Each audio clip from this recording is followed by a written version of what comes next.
अगर इस तरीके का जो आपने प्रयास किया कहाँ तक जाएगा, क्या इस नहीं, ये देखिए यूजीसी का जो रेगुलेशन है वो रोल बैक हो चुका है, नोटिस जारी की गई है। अब ये किसी भी रूप में माननीय जो सुप्रीम कोर्ट को समझ में आ गया है, कभी भी ये किसी भी रूप में लागू नहीं हो सकता। सर, जिस तरीके से आपने इस्तीफा दिया था, तो आपको किस तरीके से प्रदेश के जो ब्राह्मण संगठन से जुड़े लोग हैं या जनरल कैटेगरी के लोग हैं, वो किस तरीके से नहीं, इसमें प्रदेश के ब्राह्मण संगठन, सवर्ण संगठन और बाद में जब ओबीसी जो समाज को समझ में आया कि ये विघटनकारी है, ये ओबीसी को जनरल से लगाने की साजिश है, ये 2027 में चुनाव को प्रभावित करने की साजिश है, जब लोगों को समझ में आया कि ये बाहरी और अपनेपन की लड़ाई है, ये कुछ बाहरी लोग आकर हमारे अपने प्रदेश में तबाही फैलाना चाहते हैं सिर्फ इसलिए कि वोट बैंक या कुछ प्रॉफिट शेयर मिल जाए, ये लोग कंपनी के रूप में ही काम करते हैं। इनका हमारे उत्तर प्रदेश के लोगों से कोई लगाव नहीं है। अगर ये लगाव होता तो इस तरीके के विघटनकारी यूजीसी रेगुलेशन को पास नहीं करते। और इतना विरोध हो रहा था, इनमें इतना भी शर्म नहीं थी कि माननीय कलराज मिश्र जी खुद ने उन्होंने बोला असंवैधानिक है। तो ये नकारा, ये हमारे निकम्मे, ये अकलमंड, ये जो बैठे हुए हैं दिल्ली में, जो क्या कर रहे थे, क्या असंवैधानिक एक रेगुलेशन को लागू कर दी। अगर आपके माननीय कलराज मिश्र जी ने समझा दिया तो क्या आप लोग उसके बाद भी नहीं जागे थे?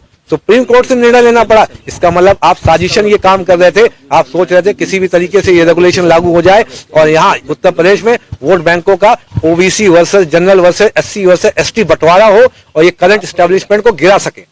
सर, जिस तरीके से आपने सरकार के खिलाफ जाकर इस तरीके का कदम उठाया, तो क्या आपको मालूम इसमें मैंने किसी भी सरकार के खिलाफ नहीं उठाया। राज्य सरकार मेरी है, मैं राज्य का निवासी हूँ, हमारे मुख्यमंत्री हमारे हैं और यदि कोई समस्या है तो मैंने अपना जो पॉइंट उसमें रखा था और उस पॉइंट के आधार पर माननीय जो हमारे आदरणीय जो ज्योतिर्मठ के शंकराचार्य जी से भी बात हुई थी, उन्होंने भी आशीर्वाद दिया था। उसके उपरांत उस चीज का संज्ञान भी लिया गया और मुझे जैसा कि कल बताया गया कि माननीय मुख्यमंत्री जी ने शंकराचार्य जी से संवाद स्थापित करने होते टीम का निर्माण किया है और जल्दी इस पे अच्छा निर्णय आएगा। देखिए, माननीय मुख्यमंत्री जी हमारे अपने हैं, हमें उनसे कोई भी ऐसी नहीं कोई भी शिकायत होगी तो हम बोलेंगे।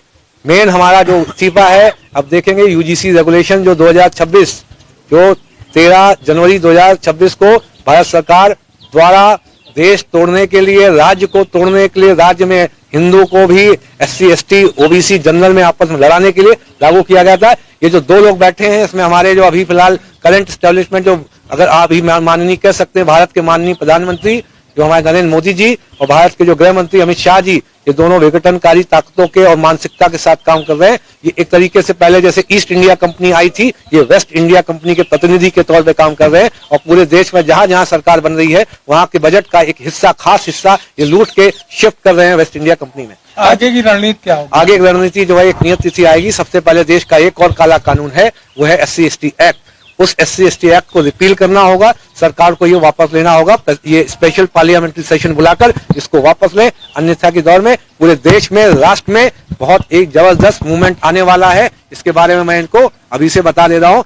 देश के जितने भी सवर्ण संगठन है, ब्राह्मण संगठन है, ओबीसी संगठन है, सभी संगठन इस समय यूनाइटेड हैं और पूरे एस्टेब्लिशमेंट के अगेंस्ट में है। अब इनकी सरकार अल्पमत में है, मानसिक रूप से इनकी सरकार नहीं है। मैं तो अब इनको देश का प्रधानमंत्री और देश का जो गृह मंत्री मानने से अब इनकार करता हूँ। कोई बड़ा आंदोलन की तैयारी है? बड़ा आंदोलन ऑलरेडी हो चुका है। अब जो अगला आंदोलन है, जो यूजीसी का जो रेगुलेशन हटने के बाद, माननीय सुप्रीम कोर्ट से स्टे लगने के बाद, अब जो अगला आंदोलन है, जो देश का सबसे बड़ा काला कानून जो है SC ST एक्ट, उस पे जो है हम लोग पूरा जो है आंदोलन करेंगे और 7 दिन का उनको समय देंगे। जो भी अभी ये तिथि निर्धारित करेंगे उस तिथि से 7 दिन का समय देंगे और स्पेशल पार्लियामेंट्री सेशन बुलाकर यदि इन अकलमंद लोगों ने ये SC ST एक्ट को रिपील नहीं किया वो तो पूरा राष्ट्र देखिएगा दिल्ली की तरफ कूच करेगा। तो सर, जिस तरीके से आपने आंदोलन छेड़ा, क्या राजनीतिक मैदान में आके इस आंदोलन को और पहला आंदोलन का सबसे पहला स्टेप है SC ST एक्ट को रिपील करना है। ठीक है।